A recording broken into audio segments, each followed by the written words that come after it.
نحمده ونصلي على رسوله الكريم اما بعد فاعوذ بالله من الشيطان الرجيم بسم الله الرحمن الرحيم رب اشرح لي صدري ويسر لي امري واحلل عقدة من لساني يفقهوا قولي الذين يأكلون الربا، وہ لوگ جو ربا کھاتے ہیں، سود کھاتے ہیں، لا يقومون الا كما يقوم الذي يتخبطه الشيطان من المس، وہ نہ کھڑے ہوں گے یا نہیں کھڑے ہوتے، الا مگر، کما یقوم جیسے کھڑا ہوتا ہے، الذي وہ شخص، يتخبطه الشيطان من المس جسے شیطان نے چھو کر باولا کر دیا ہو۔ کیوں؟ ذالک یہ، بأنہم کیونکہ وہ، قالو کہتے ہیں، انما البیع مثل الربا کہ بے شک تجارت سود کی طرح ہے، وأحل اللہ البیع اور حلال کیا اللہ نے بیع کو، تجارت کو، وحرم الربا اور حرام قرار دیا ربا کو۔ فمن جاءہ موعظۃ من ربہ لہذا جس شخص کو اس کے رب کی طرف سے یہ نصیحت پہنچے، فانتہا پھر وہ رک جائے، فلہ ما سلف تو اس کے لیے ہے جو وہ پہلے کر چکا، وامرہ الی اللہ اور اس کا معاملہ اللہ کے سپرد ہے، ومن عاد اور جو پلٹا لوٹا، اس نے اعادہ کیا، فاولئک اصحاب النار تو یہ لوگ آگ والے ہیں، آگ کے ساتھی ہیں، ہم فیہا خالدون جس میں وہ ہمیشہ رہنے والے ہیں۔ یہ آیات قرآن پاک کی نزول کے اعتبار سے آخر میں اترنے والی آیات ہیں۔ نبی صلی اللہ علیہ وسلم کی وفات سے تقریباً 4 ماہ پہلے یہ آیات نازل ہوئیں۔ سود کے بارے میں سب سے پہلی آیت جو اتری وہ سورۃ روم کی آیت ہے، سورۃ روم آیت نمبر 39، جس میں بتایا گیا کہ جو رقم تم سود پر دیتے ہو تاکہ لوگوں کے اموال بڑھ جائیں تو ایسا مال اللہ کے ہاں نہیں بڑھتا۔ دوسری آیت سورۃ آل عمران کی آیت نمبر 130 ہے، جس میں کہا گیا کہ اے ایمان والو دگنا چگنا سود نہ کھاؤ۔ پھر اس کے بعد سورہ بقرہ کی یہ آیات نازل ہوئیں۔ ان آیات کے نزول کے بعد سود ایک فوجداری جرم بن گیا اور عرب کے سود خور قبیلوں کو آپ صلی اللہ علیہ وسلم نے عمال یعنی اپنے مقرر کردہ حاکموں کے ذریعے آگاہ فرمایا کہ اگر وہ سودی لین دین سے باز نہ آئے تو ان کے خلاف جنگ کی جائے گی۔ ان آیات کے نزول کے چند ہی دن کے بعد آپ صلی اللہ علیہ وسلم نے حجۃ الوداع ادا کیا اور اس حکم کو عملی جامہ پہناتے ہوئے اپنے خطبہ حجۃ الوداع میں فرمایا کہ جاہلیت کے تمام سود باطل قرار دیے جاتے ہیں اور سب سے پہلے میں اپنے خاندان کا سود یعنی عباس بن عبد المطلب کا سود باطل کرتا ہوں، یعنی ابتدا اپنے گھر سے کی، خود مثال بن کر دکھایا۔ حضرت عائشہ فرماتی ہیں کہ جب سورہ بقرہ کی سب سے بعد نازل ہونے والی آیات سود نازل ہوئیں تو نبی صلی اللہ علیہ وسلم نے مسجد میں جا کر ان آیتوں کو سنایا۔ پھر شراب کی سوداگری بھی، خرید و فروخت بھی حرام کر دی گئی۔ یہ بخاری کی روایت ہے۔ حضرت عمر رضی اللہ تعالی عنہ نے فرمایا، آیات ربا قرآن کی ان آیات میں سے ہیں جو آخر زمانہ میں نازل ہوئیں، اور رسول اللہ صلی اللہ علیہ وسلم کی وفات ہو گئی لہذا تم سود کو بھی چھوڑ دو اور ہر اس چیز کو بھی جس میں سود کا شائبہ بھی ہو، شک بھی ہو۔ بہرحال یہ تو تھا ان آیات کا تاریخی پس منظر کہ یہ آیات کب اتری۔ پہلی آیت سورۃ روم کی، دوسری آیت سورۃ آل عمران کی 130، اور تیسرے درجے پر یہ، جیسا کہ آپ نے شراب کے حکم میں پڑھا کہ وہ گریجولی سٹیپ بائی سٹیپ حرام قرار پائی، اسی طرح سود بھی آہستہ آہستہ مکمل طور پر حرام قرار پایا۔ یاد رکھیے کہ اسلام میں کوئی ایسا تصور نہیں کہ کسی شخص کو ایک دفعہ ایک بات بتا کر پھر فورس کر کے اس سے منوایا جائے۔ اور یہ بھی آپ دیکھیں کہ نبی صلی اللہ علیہ وسلم نے حرام کی جانے والی چیزوں میں سب سے آخری چیز جسے حرام قرار دیا بھی اور اس پر عمل بھی کروایا پوری طرح، وہ سود تھا۔ لیکن آج دیکھنے میں آیا ہے کہ عموماً جب تبلیغ کی جاتی ہے تو اس سے پہلے کہ انسانوں کے ذہن اور دل کو تیار کیا جائے، ایک گراؤنڈ پریپئر کیا جائے، قبولیت اور جذب کی کیفیت پیدا کی جائے، چھوٹتے ہی ابتدا میں ان چیزوں کی حرمت بار بار دہرائی جاتی ہے، جس کے نتیجے میں نقصان یہ ہوا ہے بعض اوقات کہ کچھ لوگوں نے اس سے بچنے کے ہیلے تلاش کر لیے، کچھ نے ری ایکشن میں آ کے مخالفت شروع کر دی، اور دین کی وہ جو ترتیب ہے اور جس طرح اللہ کے ایک حکم کو سن کر اس کے آگے سر تسلیم خم کر دینے کی بات ہے، وہ پیدا نہ ہو سکی۔ آج کتنے مسلمان ہیں جو یہ نہ جانتے ہوں کہ سود حرام ہے، لیکن کتنے ہیں جو اس سے واقعی پیچھا چھڑا چکے ہیں یا چھڑانا چاہتے ہیں۔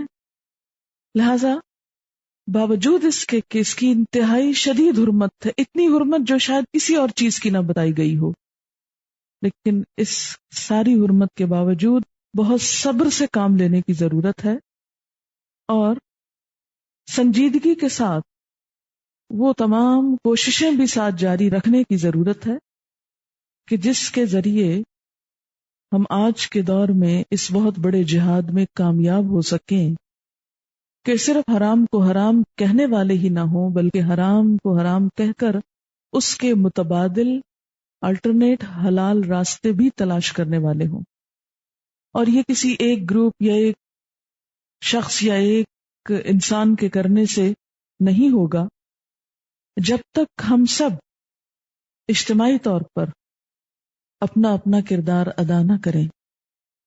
اس کردار کو ادا کرنے کے لیے سب سے بنیادی اور پہلی چیز اویئرنیس ہے، ایک اویئرنیس پیدا کرنے اور حرام کو حرام کہنے اور اس کا احساس دلانے کی ضرورت ہے۔ یاد رکھیں اس انداز سے نہیں کہ لوگ اسے اپنے خلاف ایک تھریٹ سمجھنے لگے۔ مثال کے طور پر ایک بچے نے اگر اپنے ہاتھ میں چھری پکڑ رکھی ہے، آپ اس سے کیسے لیں گے؟ چھین کر۔ اگر نیچے سے اس کا دستہ کھینچ لیں گے آپ، سب سے آسان طریقہ ہے یہ کھینچنے کا، چھری تو آپ کو مل جائے گی، لیکن اس کے ساتھ ہی اس کا ہاتھ جو کٹ جائے گا، اس سے اصل مقصد چھری لینے کا حاصل نہ ہوگا، بلکہ جو نقصان چھری پکڑ کے اس نے خود کرنا تھا وہی آپ نے کر دیا۔ ایسی چھری لینے سے آپ کو کچھ بھی فائدہ نہ ہوا۔ تو بالکل اسی طرح سود کو اگر آپ چھری سے تشبیہ دیں، چھری جیسی خطرناک چیز جو انسان کی ہلاکت کا یقینی سبب ہے، کیونکہ اتنے واضح احکام کسی اور چیز کے لیے نہیں آئے۔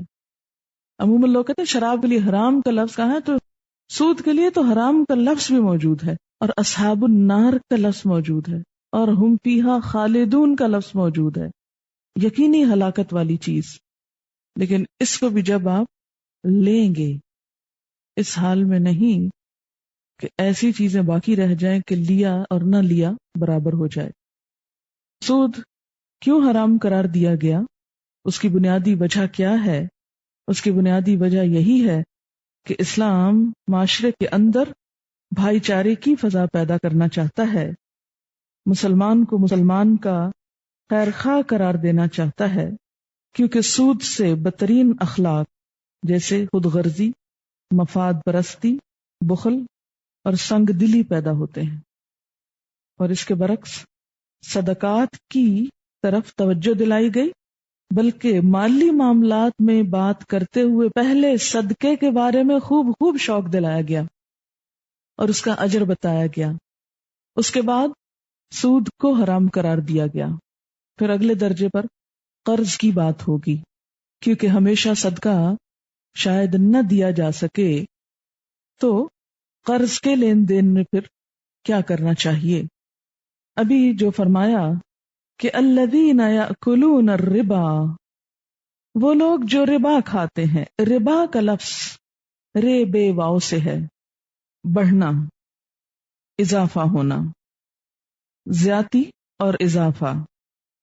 ربوہ اونچی جگہ کو کہتے ہیں جو زمین کے اوپر ابھری ہوئی ہو، یعنی ایک میدان میں اٹھی ہوئی چیز، بڑھی ہوئی چیز، یعنی جیسے ٹیلے وغیرہ ہوتے ہیں ایک میدان کے اندر، ٹیلوں سے آپ سمجھیں کہ میدان کیا ہے، اصل مال، اور یہ ٹیلے کیا ہیں، بڑھا ہوا مال، جو پیسے سے بڑھا، پیسے نے پیسے کو بڑھا دیا۔ جیسے زمین کی بڑھی ہوئی چیز کیا ہوتی ہے، اسی زمین کا ایک حصہ ہوتی ہے لیکن اوپر جا چکی ہوتی ہے، مٹیریل ایک ہی ہوتا ہے۔ اردو میں اسے سود بولا جاتا ہے۔ سود کیا ہے؟ اضافہ جو کسی واجب الادا رقم پر ادا کیا جائے، ایکسٹرا منی جو کسی واجب الادا، یعنی کسی کو آپ نے کچھ پے کرنا ہے، لوٹانا ہے، دینا ہے، اس پر دیا جائے، یعنی وہ زیادہ روپیہ جو کسی واجب الادا رقم پر اصل رقم کے علاوہ ادا کیا جائے، اور اس اضافے کے مقابلے میں کوئی محنت، مہارت، ساز و سامان یا خطرہ موجود نہ ہو، یعنی کوئی commodity, labour, expertise, risk, intellectual effort موجود نہ ہو، یعنی اس کا معاوضہ نہ ہو، بس روپے پر روپیہ ہو، مال کے ساتھ مال آ جائے۔ حضرت علی نے اس کو کیسے ڈیفائن کیا؟ کل قرض جر نفعا فہو ربا، کل ہر قرض قرضہ، جرہ جو کھینچ لائے، نفعا نفع، فہو ربا تو وہ ربا ہے۔ ہر دیا ہوا قرض جو ساتھ ایکسٹرا منی لے کر آئے تو وہ ایکسٹرا مال جو ہے وہ کیا ہے؟ ربا ہے۔ ایک اور چیز، ربا دو طرح کا ہوتا ہے۔ ایک ربا جو ذاتی ضروریات پر قرض لینے کے ساتھ دیا جاتا ہے، ٹھیک، مثلاً کوئی شخص بیمار ہو گیا، اس کے پاس علاج کے پیسے نہیں تھے، وہ کسی کے پاس گیا کہ آپ مجھے پیسہ دے دیں، وہ کہتا ہے کہ پیسہ تو میں دوں گا، مثلاً 1000 روپیہ دوں گا، لیکن جب تم لوٹاؤ گے مثلاً 6 مہینے کے اندر تو مجھے 1500 دو گے، پھر میں تم کو 1000 دے سکتا ہوں اس وقت، کیونکہ میرا پیسہ تم استعمال کرو گے، لہٰذا تم مجھے 1000 نہیں واپس کرو گے، 1500 مثال کے طور پر، کوئی بھی ریٹ ہو سکتا ہے، 1500 ہو سکتا ہے، 1100 ہو سکتا ہے، 1600 ہو سکتا ہے، 2000 ہو سکتا ہے، جو بھی دینے والے اور لینے والے کے درمیان طے ہو۔ اب دیا تو اس نے 1000، لیکن جو لیا 500 اوپر، یہ 500 اضافہ جو ہے روپے پر، یہ کیا ہے؟ سود ہے۔ یہ ذاتی ضرورت پر لیے ہوئے قرضے پر ادا کیا گیا، ٹھیک، اس کو مہاجنی سود بھی کہتے ہیں، مہاجن کا لفظ آپ نے سنا ہوگا۔ پھر اسی طرح ایک اور قرضہ ہوتا ہے جو تجارتی قرضہ ہوتا ہے، اس پر سود، جسے عموماً انٹرسٹ بولتے ہیں۔ انٹرسٹ کیا ہے کہ آپ نے کوئی بزنس کرنا ہے، آپ بے روزگار ہیں، کوئی کام کرنا چاہتے ہیں، بزنس کے لیے آپ کے پاس پیسہ نہیں، لہذا آپ کسی امیر شخص سے یا بینک سے قرض لیتے ہیں، 1 لاکھ، 1 کروڑ، 2 کروڑ جو بھی ہو، اور پھر اس مال کو انویسٹ کرتے ہیں، اور اس پر جو بھی آپ کی محنت، کام کاج سب کچھ ہوتا ہے وہ آپ کا. لیکن جب آپ وہ قرضہ واپس کرتے ہیں جو تجارت کے لیے آپ نے لیا، تو اس پر بھی آپ ایکسٹرا مال واپس کرتے ہیں. تو دونوں میں ایک ہی چیز پائی جاتی ہے، خاص ذاتی ضرورت کے لیے لیا گیا ہو یا تجارتی غرض کے لیے لیا گیا ہو. اصل چیز جو دونوں میں کامن ہے وہ کیا ہے؟ اضافے کے ساتھ پیسے کو واپس کرنا. اسلام میں دونوں ہی کی ممانعت ہے، خواہ کوئی کسی مجبوری کے تحت قرضہ لے اس پر سود دے، یا پھر کسی تجارت و صنعت کے لیے. جہاں تک قرض پر نفع لینے کا تعلق ہے تو اس کے بارے میں نبی صلی اللہ علیہ وسلم نے فرمایا، جس شخص کو تم نے قرض دیا اس کا ہدیہ بھی قبول نہ کرو، کیونکہ ہو سکتا ہے وہ قرض دینے والے کو خوش کرنے کے لیے اسے فائدہ پہنچا رہا ہو، جبکہ ہدیے کی اصل اسپرٹ کچھ اور ہوتی. اسی طرح ایک بزرگ کا عمل یوں بھی رہا کہ وہ جس کو قرض دیتے اس کی دیوار کے سائے تلے کھڑا ہونا بھی پسند نہ کرتے کہ کہیں یہ بھی سود میں شمار نہ ہو. اہل عرب اس لفظ کو اس زائد رقم کے لیے استعمال کرتے تھے، ایکسٹرا منی کے لیے، جو ایک قرض خواہ اپنے قرض دار سے ایک طے شدہ شرح کے مطابق اصل کے علاوہ وصول کرتا. یعنی اس میں وہ ایکسٹرا طے ہوتا تھا پہلے ہی، اور مدت بھی طے ہو جاتی تھی. بعض اوقات یہ کہ اگر تم مجھے 100 روپیہ 1 مہینے کے اندر واپس کر دو تو اس پر کوئی زیادہ نہیں دینا ہوگا، لیکن اگر 2 مہینے میں دو تو 110 دینا ہوگا، 3 مہینے میں دو تو 120 دینا ہوگا. تو ساتھ ساتھ مدت بڑھتی گئی اور ساتھ ساتھ ریٹ جو ہے سود کا وہ بڑھتا گیا. تو فرمایا الذین یأکلون الربا، وہ لوگ جو ربا کھاتے ہیں. ربا کو کھانے سے کیوں تشبیہ دی گئی؟ یعنی ربا تو روپیہ پیسہ ہو سکتا ہے یا کوئی چیز ہو سکتی ہے، لیکن کھانے کا لفظ یہاں اس بات کو واضح کرتا ہے کہ وہ اس مال پر جو اس کا نہیں ایک طرح سے مکمل قبضہ کر لیتا ہے، یعنی پوری طرح اسے اپنے تصرف میں لے آتا ہے، اس کی شدت کو واضح کرنے کے لیے.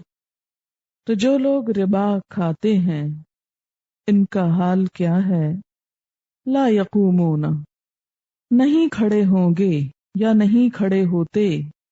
ان کی شخصیت یا ان کی اصلیت واضح کی جا رہی ہے کہ ان کی حالت کیا ہے، یہ کیا کرتے ہیں. الا کما یقوم الذی یتخبطہ الشیطان من المس، مگر ایسے جیسے کسی شخص کو جن نے چھو کر باولا کر دیا ہو. شیطان سے مراد یہاں جن ہے. آپ نے دیکھا ہوگا کہ بعض لوگوں پہ جن کا سایہ پڑ جاتا ہے، اور یہ ایک حقیقت ہے. کچھ لوگ اس کو مانتے نہیں کہ یہ بھلا کیسے ہو سکتا ہے. یہ آسیب زدہ ہونا ایک حقیقت ہے، اور یہاں اسی سے مثال دی گئی کہ جیسے ایک آسیب زدہ شخص، ایسا شخص جس کے اوپر کسی جن کا سایہ ہو یا جن نے اسے ٹچ کیا ہو یا اس پہ تسلط پایا ہو اور اس کی اپنی عقل کام نہ کر رہی ہو، باولا ہو، بہکی بہکی باتیں کرے، غیر ضروری باتیں کرے، گویا ایک پاگل شخص نظر آئے. کیونکہ جن کا سایہ پڑنے سے ایک شخص کی حالت کیا ہو جاتی کہ وہ نارمل بات نہیں کرتا ہے، اب نارمل ہو جاتا ہے، پاگل ہو جاتا ہے. فرمایا کہ سود خوار دراصل باولے لوگوں کی طرح ہیں، ان کی عقل کام نہیں کرتی. کیوں ان کو باولا کہا گیا؟ کیونکہ ایک باولے پاگل شخص کے سامنے اگر آپ روئیں، چیخیں، کچھ کریں، اپنے آپ کو پیٹیں، ماریں، کچھ کریں، وہ آپ کو دیکھ کے ہنسے گا یا روئے گا، آپ کی کوئی مدد نہیں کر سکے گا. ہم نے دیکھا ہوگا کہ بعض اوقات مائیں بچے کی ولادت کے بعد پوسٹ نیٹل ڈپریشن میں چلی جاتی ہیں اور وہ کیا کرتی، ایک پاگل پن کا شکار ہو جاتی، اس میں وہ اپنے ہی بچوں کو اٹھا اٹھا کے مار رہی ہوتی. ایسے میں ان ماؤں سے کیا کیا جاتا ہے، بچے لے لیے جاتے ہیں کہ یہ اپنے بچے کو نقصان پہنچا دیں گے کیونکہ وہ باولی ہو گئی. تو کوئی بھی شخص جب باولا ہو جاتا ہے، پاگل ہو جاتا ہے، تو بے حس ہو جاتا ہے، اسے کسی کی تکلیف کا احساس ہی نہیں ہوتا، کوئی دکھ ہی نہیں ہوتا، کوئی غم ہی نہیں ہوتا، کوئی پریشانی نہیں ہوتی. فرمایا جو سود کھانے والا شخص ہے اس کا حال بھی باولے شخص کی طرح ہے کہ جسے کسی کے غم، دکھ، تکلیف، پریشانی کا کچھ احساس نہیں. جس طرح پاگل شخص اپنی دنیا میں مست ہوتا ہے، لیکن اپنی مرضی کر رہا ہوتا ہے، آپ اسے روکیں، سمجھائیں، کچھ کریں، اس کو کوئی پرواہ نہیں. بالکل اسی طرح سود خار بھی اپنے فائدوں میں، اپنی دنیا میں، اپنی ہی سوچوں میں، اپنے ہی جمع تفریق میں مست ہے. اسے اس سے کوئی نہیں کہ کوئی مر گیا، یا کسی کے گھر میں فاقہ ہے، یا کسی کا بزنس ڈوب گیا، یا کوئی کس ہلاکت میں ہے. نہیں، اسے صرف اس سے غرض ہے کہ میرا روپیہ جو کسی کے پاس گیا اس پر صرف روپیہ نہیں، اس سے زائد مجھے کتنا ملا. اور دنیا میں ان کا یہ حال، ان کو باولے انسان سے تشبیہ دی گئی کیونکہ کوئی عقل مند انسان جسے اللہ نے عقل دی ہو، برے اچھے میں تمیز کی صلاحیت دی ہو، کسی کے دکھ درد کو پہچاننے کی صلاحیت دی، اور یہی فرق ہے انسان اور جانور میں کہ انسان کو عقل ملی.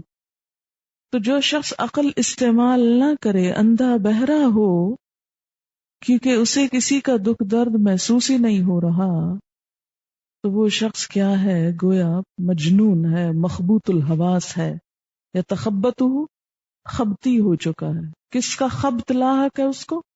مال کا، مفاد کا. دنیا میں مال کے خبط میں مبتلا تھا. قیامت کے دن بھی جب یہ حشر کے میدان میں کھڑا ہوگا تو اس کی حالت پاگلوں کی سی ہوگی، یعنی پاگل پن کی حالت میں اٹھایا جائے گا. الذین یأکلون الربا، وہ لوگ جو سود کھاتے ہیں، لا یقومون الا کما یقوم الذی یتخبطہ الشیطان من المس، جو لوگ سود کھاتے ہیں ان کا حال اس شخص کا سا ہوتا ہے جسے شیطان نے چھو کر باولا، پاگل کر دیا ہو، خبتی کر دیا ہو. ایسا کیوں ہوگا؟ ایسے کس لیے ہوگا؟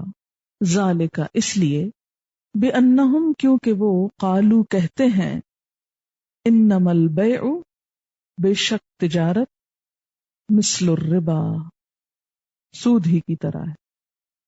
وہ کہتے ہیں کہ تجارت اور سود میں کوئی فرق نہیں، حالانکہ کوئی بھی عقل رکھنے والا شخص اس کے فرق کو اچھی طرح محسوس کر سکتا ہے، جانتا ہے. اس کا فرق بہت واضح ہے. اسی لیے اللہ تعالی نے کیا کیا؟ وَأَحَلَّ اللَّهُ الْبَيْعَ، اللہ نے حلال کر دیا تجارت کو، وَحَرَّمَ الرِّبَا، اور حرام کر دیا سود کو.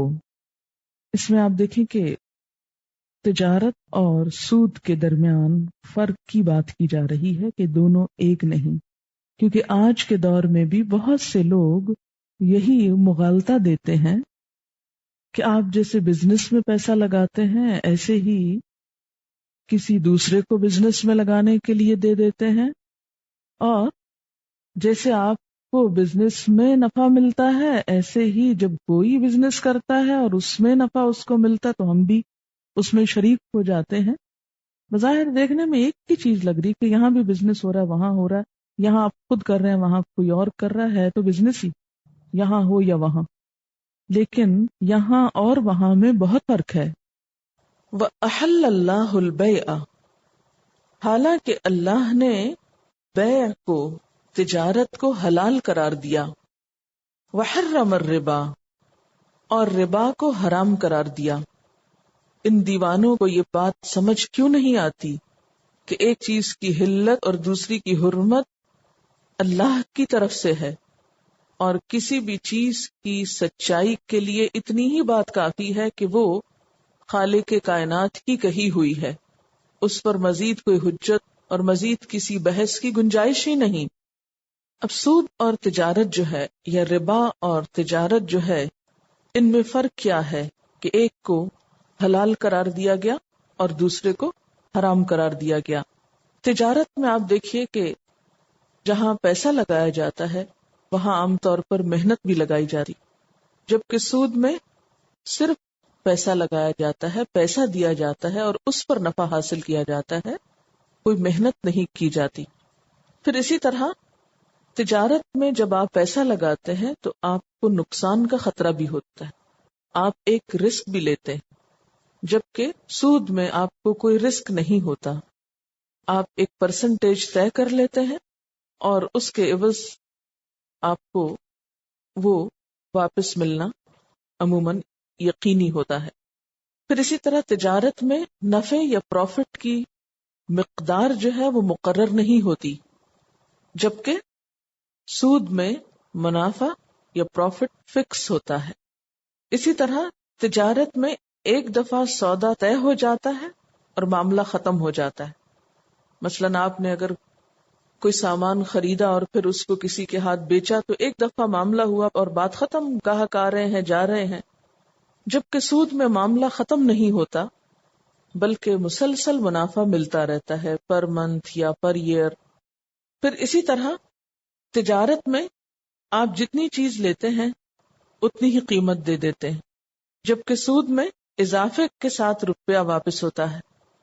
پھر اسی طرح تجارت میں آپ کو اپنی ذہانت لگانی پڑتی ہے، وقت لگانا ہوتا ہے، ایفرٹ کرتے ہیں، آپ کا جسم، ذہن، سوچ، ہر چیز حرکت میں ہوتی، جبکہ اس کے برعکس سود میں آپ کو نہ اپنا ذہن لگانا پڑتا ہے، نہ کوئی جسمانی قوت لگانی پڑتی ہے، نہ ہی آپ کی کوئی سوچ بہت اس میں انوالو ہوتی ہے، بس پیسہ دیا اور گھر بیٹھے آرام سے اس کا منافع لیا۔ پھر اسی طرح ہم دیکھتے ہیں کہ تجارت جو ہے وہ ایک تعمیری کام ہے، اس میں معاشرے کے افراد بیکار نہیں بیٹھ جاتے۔ مثلاً ایک تاجر جو ہے وہ صبح سویرے اٹھتا ہے، گھر سے نکلتا ہے، اپنے کام کے لیے فکر کرتا ہے، محنت کرتا ہے، اور اس طرح وہ ایک صحت مند عمل میں مشغول ہوتا ہے۔ اس کے برعکس سود خوار، اس کو صبح سویرے اٹھنے کی ضرورت نہیں، پھر اسے کسی فکر کی ضرورت نہیں، گھر سے نکلنے کی بسا اوقات ضرورت نہیں، گھر میں بیٹھے بیٹھے ہی سارے معاملات طے ہو رہے ہیں۔ ایک مرد جب گھر سے نکلتا ہے اور گھر لوٹنے تک کا جو وقفہ آتا ہے، اس سے بیوی اور شوہر کے تعلقات، بچوں اور باپ کے تعلقات میں ایک خوشگوار تبدیلی آتی ہے کہ ایک خاص وقت کے بعد آپس میں سب فیملی اور خاندان مل بیٹھتا ہے، تو آپ دیکھتے ہیں کہ ان کے بیچ میں ایک جدائی کے بعد ایک ملاقات میں ایک محبت پیدا ہوتی ہے۔ جبکہ سود خوار اگر گھر پر ہی بیٹھا ہے سارا دن اور بار بار بیوی بچوں کے معاملات میں مداخلت کر رہا ہے تو اس سے گھریلو زندگی بھی ایک طرح سے متاثر ہوتی ہے۔ جبکہ آپ خود بزنس کرتے ہیں تو آپ کو خوف لاحق رہتا ہے کہ کہیں پیسہ ڈوب نہ جائے۔ آپ نے کوئی پین نہیں اٹھائی، کوئی دکھ نہیں اٹھایا، کچھ نہیں کیا، آپ کا پیسہ جو گھر میں پڑا ہوا تھا فالتو فارغ، وہ اٹھا کے آپ نے کسی کو دے دیا، نہ آپ کو کوئی رسک ہے اس پر، نہ آپ کی کوئی محنت لگی، نہ ہی آپ کا کوئی وقت لگا، آپ کا کچھ بھی نہیں گھسا سوائے اس کے کہ آپ کا پیسہ آپ کو خود رکھنے اور سنبھالنے کی مصیبت کو چھوڑ کر کسی اور کو استعمال کے لیے دے دیا۔ اگر آپ پیسے کے علاوہ کوئی اور چیز کسی کو استعمال کے لیے دیتے ہیں، جیسے کرائے پر دی جاتی ہے، تو اس میں تو وہ چیز گھستی ہے نا۔ مثلاً آپ نے مکان کسی کو کرائے پر دیا، کیونکہ بہت سے لوگ یہ مغالطہ بھی دیتے ہیں کہ جی مکان پر بھی تو آپ پیسہ لیتے ہیں تو کیا وہ سود نہیں، اور اس کو بھی فکس کر لیتے ہیں آپ۔ یاد رکھیں کہ ربا میں طے شدہ شرح بھی شامل ہے، یعنی فکس اماؤنٹ بھی نفع کی شامل ہے، کیونکہ اگر آپ کسی کو تجارت کے لیے پیسہ دیتے ہیں اور اس کو جو نفع ہوتا ہے اس میں آپ بھی شریک ہو جاتے ہیں تو اس کی اجازت ہے. لیکن جب آپ فکس کر دیتے ہیں کہ مجھے تو اتنا دینا ہے، تمہیں اس سے زیادہ ملے یا کم ملے، تو اس کی اجازت نہیں. تو اب آپ دیکھیے کہ جب آپ نے تجارت کی تو اس میں تو آپ کا حال کچھ اور تھا، یا آپ کا تجارت میں پیسہ لگا تو آپ صرف نفع کے حقدار نہیں، نقصان کے بھی شریک ہیں. اسی طرح جب آپ نے کوئی چیز اپنی کسی کو استعمال کے لیے دی تو اس میں رسک بھی ہے کہ وہ چیز ختم ہو جائے، جل جائے، ٹوٹ جائے، اور اس کے ساتھ ساتھ اس کا استعمال بھی ہے، وہ چیز مسلسل پرانی ہو رہی ہے، گھس رہی ہے.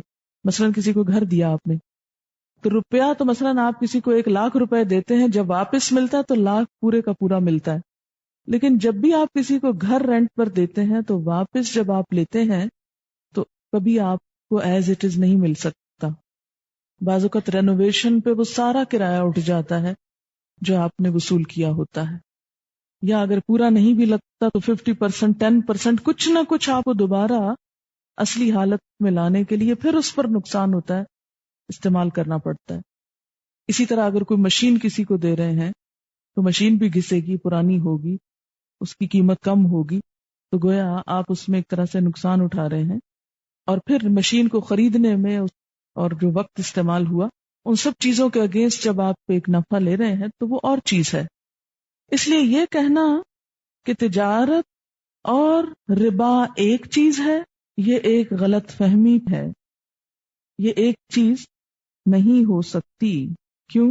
اس لیے کہ احل اللہ البیع وحرم الربا. پھر اسی طرح آپ دیکھیں کہ بعض اوقات لوگ یہ کہتے ہیں کہ نبی صلی اللہ علیہ وسلم کے زمانے میں تجارتی سود نہیں تھا، یعنی انٹرسٹ نہیں تھا. لیکن یہ بھی بات ایک لا علمی اور غلط فہمی پر مبنی ہے. آپ کے زمانے میں بھی تجارتی سود موجود تھا. آپ کو معلوم ہے کہ مکہ والے خاص طور پر نہ ان کے پاس زراعت تھی، نہ کوئی ٹیکنالوجی تھی. ان کا گزر بسر کس پر ہو رہا تھا؟ تجارت پر. اور وہ تجارتی قرضے لیتے اور دیتے تھے اور اس پر بھاری شرح سود بھی وصول کرتے تھے. اور مکہ اور مدینہ میں لاکھوں کی تجارت ہوتی تھی سودی قرضوں پر. اور ہمسایہ ممالک میں بھی تجارتی سود کا عام رواج تھا. ٹھیک ہے، اس طرح کے بینکس موجود نہیں تھے، لیکن اسی قسم کی کئی شکلیں پیسے کے لین دین کی موجود تھیں. لہذا سود خواہ ذاتی قرض پر ہو یا تجارتی، دونوں پر بات ایک ہی ہے، کیونکہ دونوں میں ہی جو کامن چیز ہے وہ لفظ ربا ہے. اللہ تعالیٰ نے یہ نہیں کہا کہ ذاتی کے لیے تو حرام ہے اور تجارتی کے لیے جائز ہے. پھر اسی طرح بعض لوگوں کا خیال یہ ہے کہ دونوں کے درمیان باہم رضامندی پائی جاتی ہے، لینے والے اور دینے والے کے درمیان. تو اس لیے کوئی کام اگر باہم رضامندی سے ہو رہا ہے تو کسی تیسرے کو کیا اعتراض ہے؟ پھر کیوں حرام قرار دیا جا رہا ہے؟ یہ سوال ہوتا ہے نا کہ ہم اپنی مرضی سے سود دے رہے ہیں کیونکہ ہم نے پیسہ لیا، اس لیے ہم سے کیوں پوچھا جا رہا ہے، یہ ہمارے لیے کیوں حرمت ہے؟ تو بات یہ ہے کہ خواہ آپ رضامندی سے دیں، لیکن یہ رضامندی جبرن رضامندی ہے. ایک شخص کے پاس اگر 2 آپشنز ہوں، ایک آپشن بغیر سود کے اور ایک سود والی، تو وہ کون سی لے گا؟ پھر رضامندی پھر کہاں ہوئی اصل رضامندی تو بغیر سود کے ہی ہوئی. اس لیے یہ بھی ایک مغالطہ ہے اور اس سے بھی بچنے کی ضرورت ہے. جیسا کہ میں نے پہلے عرض کیا کہ آخری حرمت کا حکم اور یہ آیات نبی صلی اللہ علیہ وسلم کی وفات سے 4 ماہ پہلے نازل ہوئی تھی، جب آپ نے اس کو حرام قرار دیا اور حجۃ الوداع کے موقع پر اپنے خاندان والوں کا سود باطل قرار دیا اور اس کو عملی طور پر ختم کر دیا. اسی لیے ہم دیکھتے ہیں کہ بعض احادیث میں اس کی ممانعت آتی ہے. چند ایک احادیث سود کی حرمت کے بارے میں. نبی صلی اللہ علیہ وسلم نے فرمایا، ہلاک کرنے والی 7 چیزوں سے بچو. صحابہ نے دریافت کیا، یا رسول اللہ صلی اللہ علیہ وسلم وہ کیا ہیں؟ آپ نے فرمایا، نمبر 1 اللہ کے ساتھ شرک کرنا، نمبر 2 جادو کرنا، نمبر 3 کسی شخص کو ناحق قتل کرنا، نمبر 4 سود کھانا، نمبر 5 یتیم کا مال کھانا، نمبر 6 جہاد کے وقت میدان سے بھاگنا، نمبر 7 پاک دامن عورت پر تہمت لگانا، یعنی پاک دامن عورت پر الزام لگانا. یہ بخاری اور مسلم کی روایت ہے. مسلم کی ایک اور روایت، آپ صلی اللہ علیہ وسلم نے فرمایا، اللہ نے سود کھانے والے پر، کھلانے والے پر لکھنے والے پر اور دونوں گواہوں پر لعنت فرمائی ہے، اور فرمایا وہ سب برابر ہیں۔ سود کی حرمت میں 7 آیات، 40 احادیث اور اجماع امت ہے۔ کبھی کسی دور میں بھی علماء میں سے کسی نے حلال قرار نہیں دیا۔ حضرت ابن مسعود کی ایک اور روایت میں آتا ہے کہ ربا کے 73 دروازے ہیں، 73 ڈورز ہیں، اور ان میں سب سے خفیف ایسا ہے جیسے کسی نے اپنی ماں سے زنا کا ارادہ کیا ہو۔ اتنا سخت بھیانک جرم ہے۔ شب معراج میں آپ نے کچھ لوگوں کو دیکھا جن کے پیٹ بڑے بڑے گھروں کی طرح تھے، یعنی پیٹ بہت بڑے تھے۔ آپ صلی اللہ علیہ وسلم نے جبریل علیہ السلام سے پوچھا کہ یہ کون لوگ ہیں، کن کو ایسی سزا دی جا رہی ہے؟ انہوں نے بتایا سود کھانے والے، بیاج لینے والے یعنی سود لینے والے لوگ ہیں۔ ان کے پیٹوں میں سانپ بھرے ہوئے تھے جو ان کو ڈس رہے تھے، اور وہ پیٹوں سے باہر بھی نظر آ رہے تھے۔ یہ مشکات شریف کی روایت ہے۔ ابن کثیر میں ایک اور روایت ہے، جبریل علیہ السلام اور آپ صلی اللہ علیہ وسلم جب سرخ نہر پر پہنچے جس کا پانی خون کی طرح سرخ تھا، تو دیکھا اس میں کچھ لوگ ہیں جو بمشکل تمام کنارے پر آتے ہیں، لیکن کنارے پر ایک فرشتہ بہت سے پتھر لیے بیٹھا ہے، وہ ان کا منہ پھاڑ کر ایک پتھر منہ میں اتارتا ہے، پھر وہ بھاگتے ہیں، اور یہی ہوتا رہتا ہے۔ جب آپ نے پوچھا کہ یہ کون ہے تو بتایا کہ یہ سود خوروں کا گروہ ہے۔ ایک اور حدیث ہے، فرمایا 4 آدمی ایسے ہیں کہ ان کے بارے میں اللہ تعالیٰ نے اپنے اوپر لازم کر لیا ہے کہ ان کو جنت میں داخل نہ کرے اور جنت کی نعمت نہ چکھنے دے۔ وہ 4 یہ ہیں، نمبر 1 شراب پینے والا عادی، یعنی شراب کا عادی۔ نمبر 2 سود کھانے والا۔ نمبر 3 یتیم کا مال ناحق کھانے والا۔ نمبر 4 والدین کی نافرمانی کرنے والا۔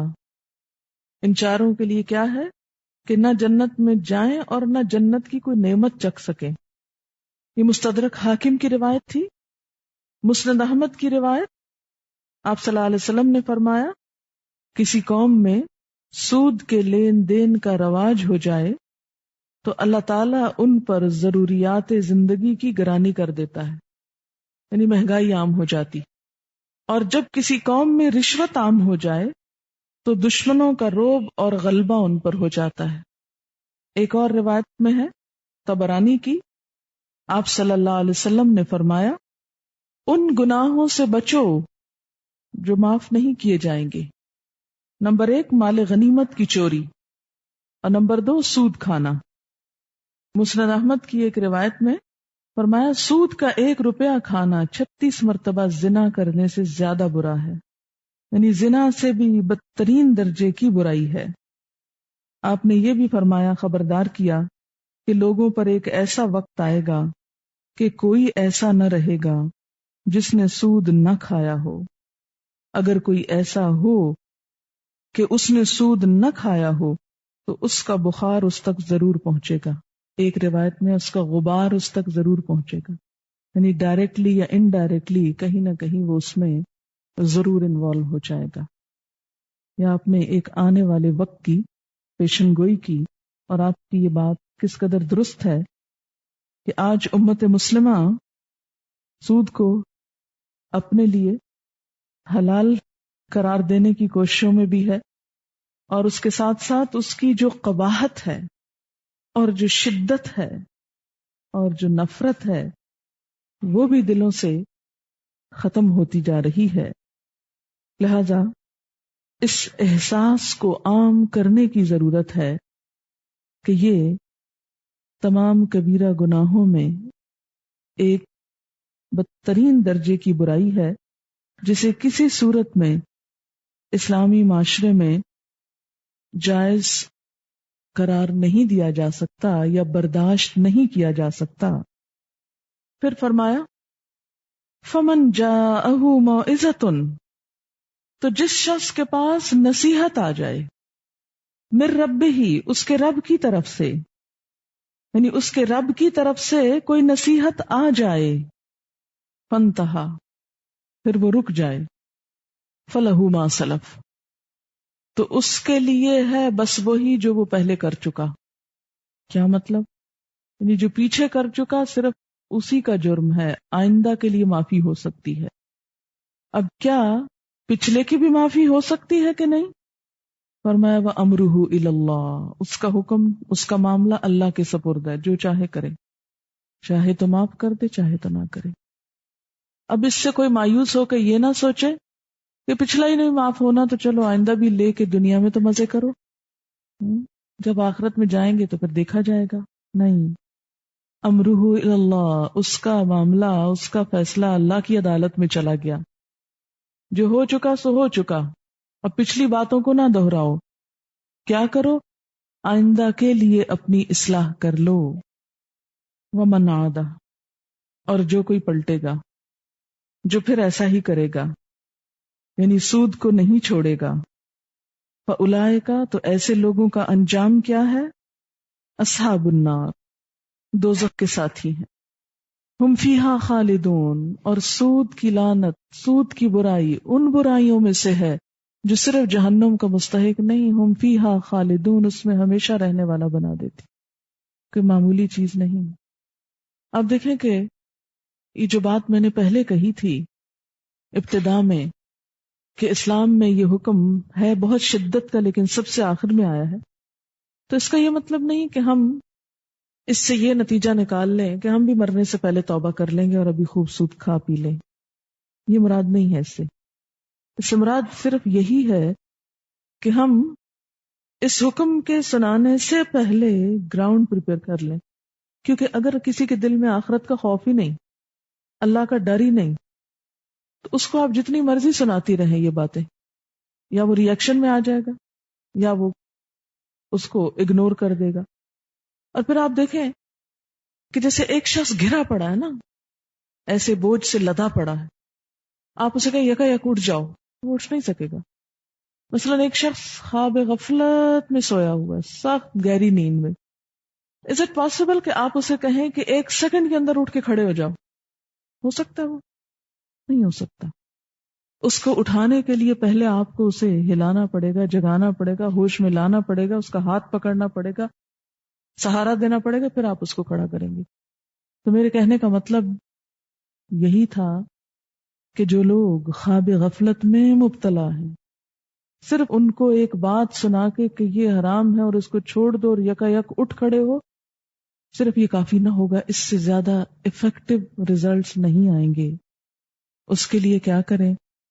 پہلے ان کے اندر احساس بیدار کریں، دنیا کی بے ثباتی کا یقین دلائیں، دنیا میں ایک چیز چھوڑ کر آخرت میں جو کچھ انسان کو ملنے والا ہے اس کا شوق دلائیں۔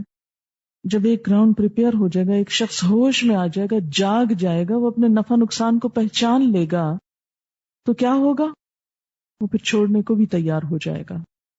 آپ دیکھیں کہ اسی لیے جب نبی صلی اللہ علیہ وسلم نے اس حکم کو نافذ کیا تو کوئی ری ایکشن نہیں سامنے آیا۔ آج آپ دیکھیں کہ ہمارے ملک میں حال کیا ہے، انڈیویجول سے لے کے حکومتیں تک ری ایکشن میں سب نظام کو پروٹیکٹ کرنے کی فکر میں رہتی ہیں، آلٹرنیٹ تلاش کرنے کی بجائے یا اس کے لیے کوشش کرنے کی بجائے۔ پھر فرمایا یمحق اللہ الربا، مٹاتا ہے اللہ سود کو، اللہ سود کو مٹا دینا چاہتا ہے، ختم کر دینا چاہتا ہے۔ وَيُرْبِ الصَّدَقَاتِ، اور صدقات کو بڑھانا چاہتا ہے۔ اس لیے آپ دیکھیں کہ سود کی بات کرنے سے پہلے گراؤنڈ پریپیئر کیا گیا صدقات کو دینے کا، اور اس کا شوق دلایا گیا اور اس کی شرائط بتائی گئی، کیونکہ سود اسی معاشرے سے ختم ہو سکتا ہے جس میں صدقات کا رواج ہو۔ صدقات بڑھیں گے تو سود گھٹے گا۔ اگر کسی کے اندر خیر خواہی نہیں، خود غرضی اور بخل ہے، تو یہ کام ہو نہیں سکتا۔ اور صدقہ کس طرح بڑھتا ہے؟ یعنی ایک تو اس کا عام ہونا، دوسرا اس کی جزا کا اضافہ۔ وہ کیسے؟ جیسے حدیث کہ جو شخص ایک کھجور کے برابر، ایک لقمے کے برابر حلال مال میں سے صدقہ کرتا ہے اور اللہ پاک ہے اور پاک ہی قبول کرتا ہے، تو اللہ تعالیٰ اس کو اپنے دائیں ہاتھ سے لیتا ہے. یہ حدیث کے الفاظ ہیں. یقبلھا بیمینہ، دائیں ہاتھ سے لینے سے مراد یہ ہے کہ اس کی قدردانی کرتا ہے. اور پھر ثم یربیھا لصاحبھا، پھر دینے والے کے لیے اس کو بڑھاتا چلا جاتا ہے. کما یربی احدکم فلوہ حتی تکون مثل الجبل، اس طرح بڑھاتا ہے جیسے تم میں سے کوئی شخص اپنے گھوڑے کے بچے کو پالتا ہے، یہاں تک کہ ایک لقمہ مثل الجبل، پہاڑ کی جتنا ہو جاتا ہے. جس شخص کو یہ یقین ہو کہ کسی مسلمان بھائی کی ذاتی یا تجارتی ضرورت میں اگر میں نے اس کو مال دیا اور اس پر سود وصول نہ کیا تو یہ ایک طرح سے میری طرف سے صدقہ ہی لکھا جائے گا اور اس پر بھی میں اجر پاؤں گا، تو یہی شخص اپنے اس مفاد کو قربان کر سکتا ہے. اور اسی لیے ہم دیکھتے ہیں کہ آپ صلی اللہ علیہ وسلم نے فرمایا جو شخص غریب مسلمان تنگ دست قرضدار کو مہلت دے یا معاف کر دے تو اللہ تعالیٰ قیامت کے دن اسے اپنے عرش کے سائے تلے جگہ دیں گے جب اس کے سائے کے علاوہ کوئی سایہ نہ ہوگا، اور ایسا شخص حشر کی سختی سے محفوظ رہے گا.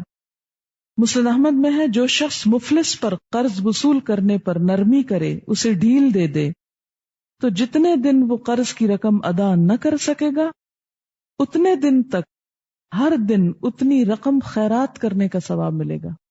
یعنی مثلاً ایک مسلمان نے کسی مسلمان کو قرض دیا، وعدہ تھا کہ 10 تاریخ کو واپس کر دے گا، اس نے نہیں دیا. اب یہاں تو اسے نقصان ہو رہا ہے کہ اس کو پیسے واپس نہیں مل رہے، ہو سکتا ہے اس کو اپنی کوئی ضرورت ہو جس میں اسے لگانے ہو. اگر یہاں نہیں بھی ملے تو اللہ تعالیٰ کیا فرماتے کہ روزانہ تمہارا اس قرضے کے برابر تمہارے اعمال نامے میں صدقہ لکھا جا رہا ہے. یعنی اگر ایک طرف سے تمہیں کچھ نقصان محسوس ہو رہا ہے تو فکر نہ کرو، دوسری طرف تمہیں بہترین اجر بھی مل رہا ہے.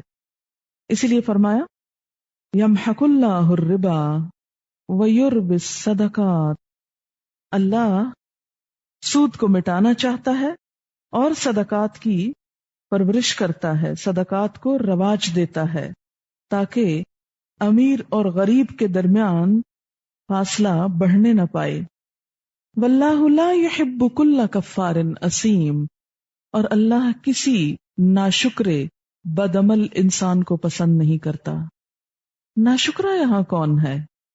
جسے اللہ نے مال دیا پھر وہ اس مال کے اوپر شکر ادا نہیں کرتا.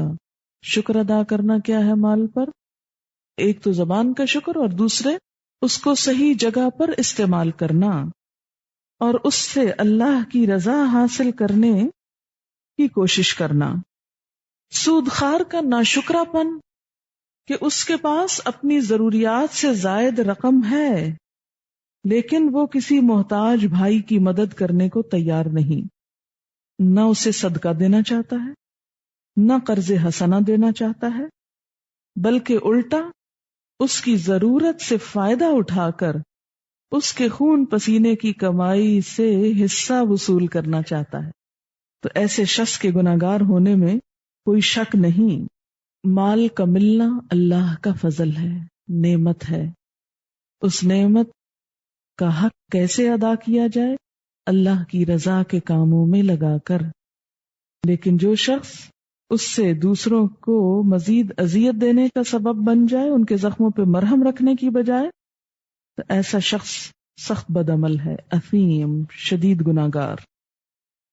پھر فرمایا ان الذین آمنوا، یقیناً وہ لوگ جو ایمان لائے، یعنی سود کا لینا تو ایمان میں خلل اندازی کر دیتا ہے. وعملوا الصالحات، اور انہوں نے اچھے عمل کیے.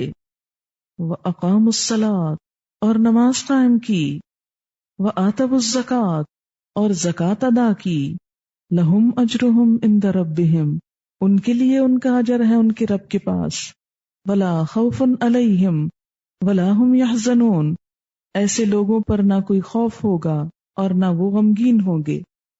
سود کی حرمت بیان کر کے ساتھ ہی ایمان کی بات، نیک کاموں کی بات، اور نیک کاموں میں بطور خاص 2 کام: نماز جو دن میں کئی بار انسان کے دل میں اللہ کے سامنے کھڑے ہونے کا احساس پیدا کرے کہ جیسے آج یہاں کھڑے ہو، کل اسی طرح بالکل اللہ کے سامنے جب کوئی حجاب حائل نہ ہوگا تو وہاں پر کھڑے ہوگے، وہاں حساب دینا ہوگا، اور زکوٰۃ ادا کرے۔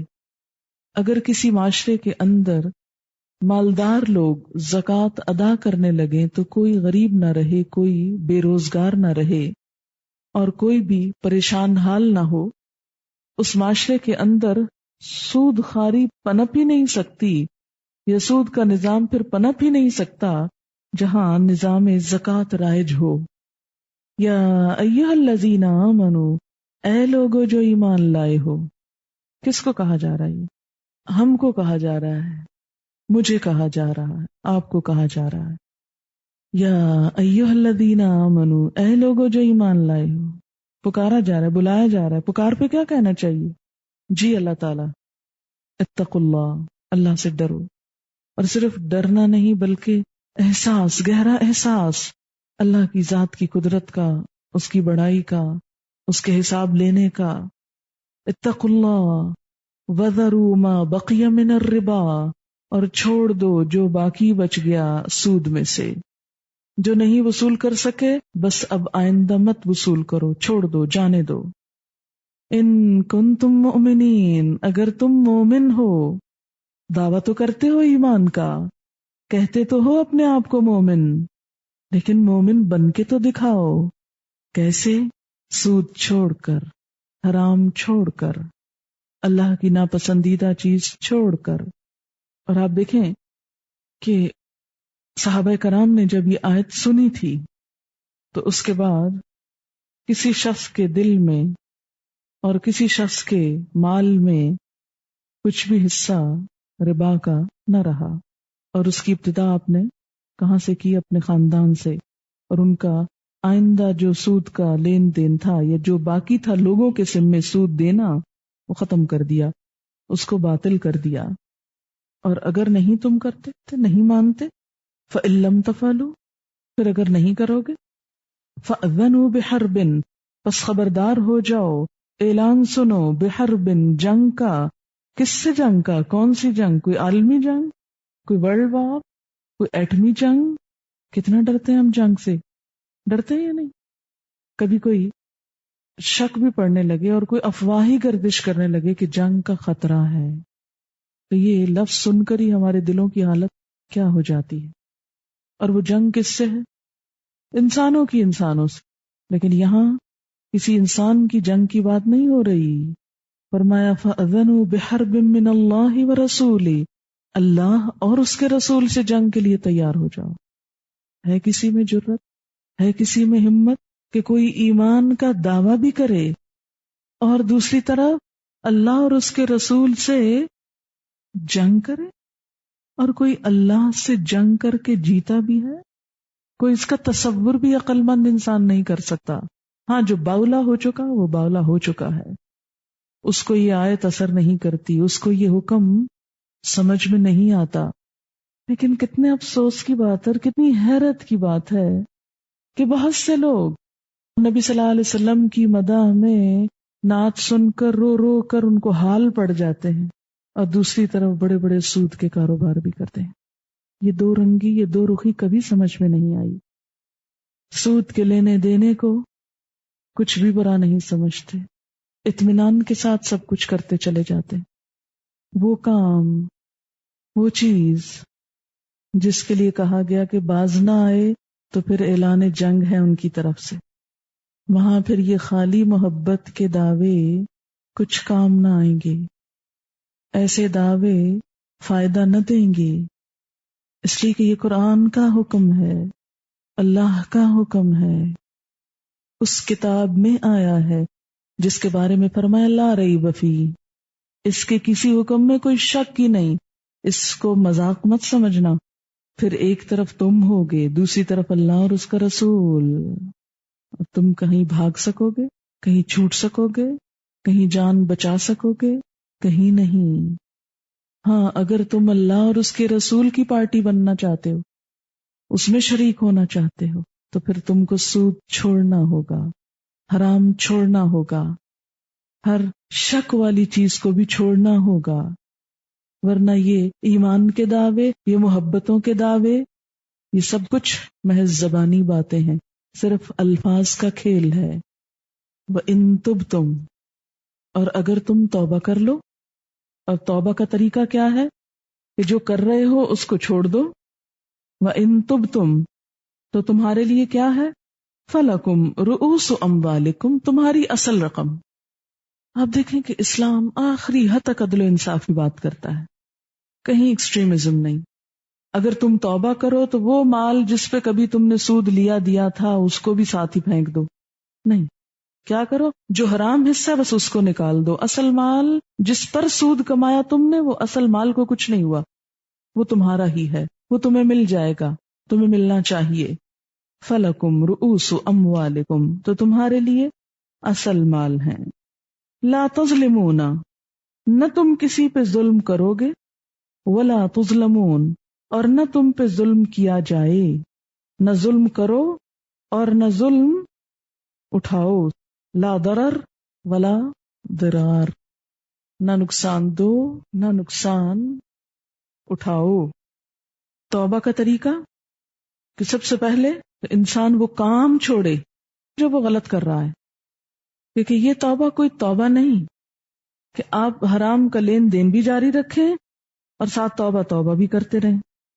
سب سے پہلے تو سود لینا اور دینا دونوں ہی چھوڑنے ہوں گے، پھر اس کے بعد اللہ کے آگے شرمساری اور رونا ہوگا، پھر جو غلطی کی اس کا کفارہ، نہ صرف یہ کہ چھوڑ کر بلکہ اس کی بجائے اچھے کام کر کے، صدقہ اور خیرات کر کے اپنے پچھلے زخم کو مندمل کرنا ہوگا۔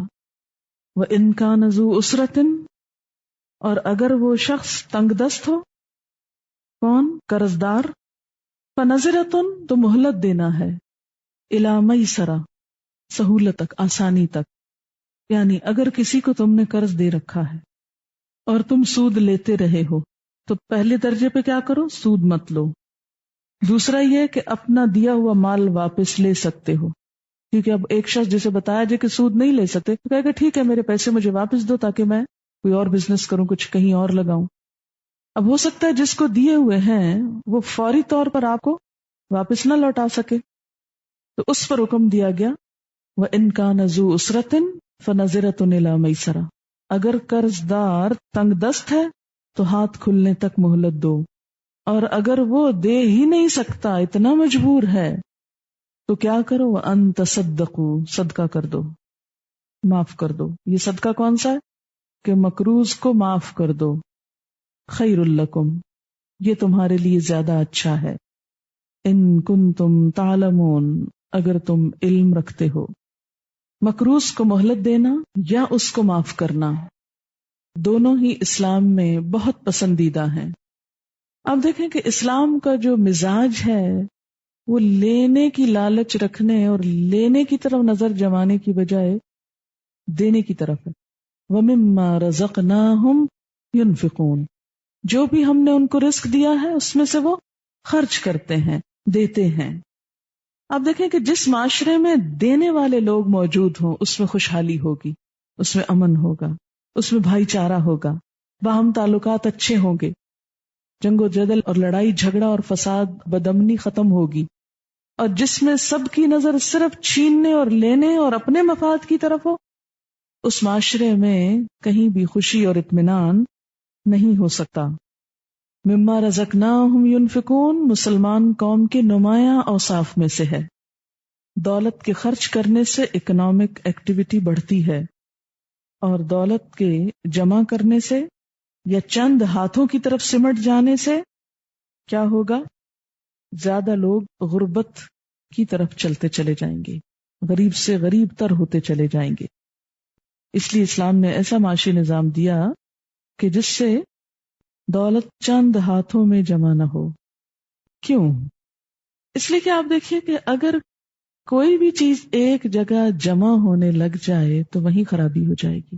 مثلا سمندر کا پانی اگر صرف جمع ہوتا چلا جائے، بھاپ بن کے اڑے نہ اور اڑ کے بادل نہ بنے، تو نقصان کیا ہوگا؟ آپ ذرا سوچئے کہ کچھ حصہ زمین کا کیا ہوگا؟ بالکل قحط زدہ، سوکھ جائے گا، کوئی بارش نہیں ہوگی، لوگ مر جائیں گے، ہلاکت ہوگی، وہاں گرمی ہوگی. اور دوسری طرف سارا پانی جو برف کی شکل میں تھا یا بارش کی شکل میں پہلے گیا تھا زمین پر، وہ کچھ تو زمین کے اندر اتر گیا اور کچھ بہہ کے واپس سمندر میں پہنچ گیا. اب پانی کی سطح سمندر میں اٹھنے لگی، بڑھنے لگی. اب اگر سارا پانی جمع ہی ہوتا جائے سمندر میں اور سمندر اپنے کناروں سے باہر نکلنے لگے تو کیا ہوگا؟ جو آبادیاں سمندر کے آس پاس ہوں گی وہ بھی ہلاک ہوں گی. تو ہے نا ہلاکت پر ہلاکت. کس وجہ سے؟ کہ سارا پانی ایک جگہ جمع ہو گیا اور اس کی سرکولیشن بند ہو گئی. اچھا، مال کی حیثیت معاشرے میں ایسے ہی ہے جیسے انسانی جسم میں خون کا چلنا. دولت معاشرے کے اندر خون کی طرح ہے جس کی سرکولیشن نہایت ضروری ہے.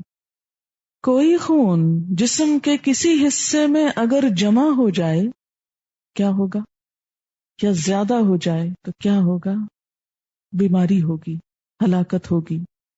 کہیں ایک جگہ جم جائے یا پریشر زیادہ بڑھ جائے، دونوں صورتوں میں ہلاکت ہے. اگر وہ پراپر سرکولیشن پورے جسم کو ملتی رہے تو آپ ایکٹیو رہیں گے اور بہت متحرک اور بہت اچھے کام کر سکیں گے. مثلا دماغ کو خون کی سپلائی نہیں ہو رہی یا جسم کے کسی حصے میں رک گئے تو کیا ہوگا؟ آپ بیمار پڑ جائیں گے، آپ کام نہیں کر سکیں گے. تو جس معاشرے کے اندر دولت چند ہاتھوں میں جمع ہو جاتی ہے اور سارے معاشرے میں سرکولیٹ نہیں کرتی، سب سے نہیں گزرتی، ہر جگہ نہیں گھومتی، وہاں وہ معاشرہ بیمار ہو جائے گا، سروائیو نہ کر سکے گا. اس میں طرح طرح کی بیماریاں، بلائیں پھوٹ پڑیں گی دولت کے ایک جگہ جمع ہونے کی وجہ سے. تو جب کوئی شخص محض اپنے پیسے پر پیسہ کمانے لگتا ہے، کسی کو پیسہ قرض پر دے کر اس پہ فائدہ اٹھانے لگتا ہے، تو ایسے میں وہ دراصل ضرورت مند انسان سے فائدہ اٹھا کر اس کا مال بھی کھینچنے لگتا ہے، کیونکہ وہ زائد مال اس سے لے رہا ہوتا ہے. اب کیا ہوتا ہے کہ ضرورت مند اور ضرورت مند ہو جاتا ہے اور مالدار ہو جاتا ہے. دولت کی سرکولیشن سارے معاشرے میں ہونے کی بجائے چند مخصوص مالدار افراد کی طرف اس کا فلو زیادہ ہو جاتا ہے. اس سے معاشرے کے اندر ناہمواری پیدا ہوتی ہے. صدقات سے کیا پیدا ہوتا ہے؟ خوشگواری آتی ہے. جن کے پاس ہوتا ہے وہ جب ان کو دیتے ہیں، جن کے پاس نہیں، تو اس سے ان کی قوت خرید بھی بڑھتی ہے اور اس سے بزنس فلرش کرتا ہے. مارکیٹ کے اندر خریدار زیادہ بڑھ جاتے ہیں، جبکہ سود میں دولت صرف چند ہاتھوں کی طرف سمٹنے لگتی ہے، اس کی طرف اس کا فلو ہو جاتا ہے، تو خریداری کی قوت عام معاشرے میں کم ہو جاتی ہے، صرف چند مخصوص لوگوں کے پاس رہ جاتی ہے. نتیجہ یہ ہوتا ہے کہ اس معاشرتی ناہمواری کی وجہ سے اس کا اثر بزنس پر بھی پڑتا ہے اور اس کے علاوہ لوگوں کے دلوں پر بھی پڑتا ہے. جب غریب غریب ہوتا چلا جائے گا اور امیر امیر ہوتا چلا جائے گا تو معاشرے میں ناہمواری بہت ہوگی، جس کے نتیجے میں خوف اور غم دور نہیں ہوگا بلکہ خوف اور غم بڑھ جائے گا.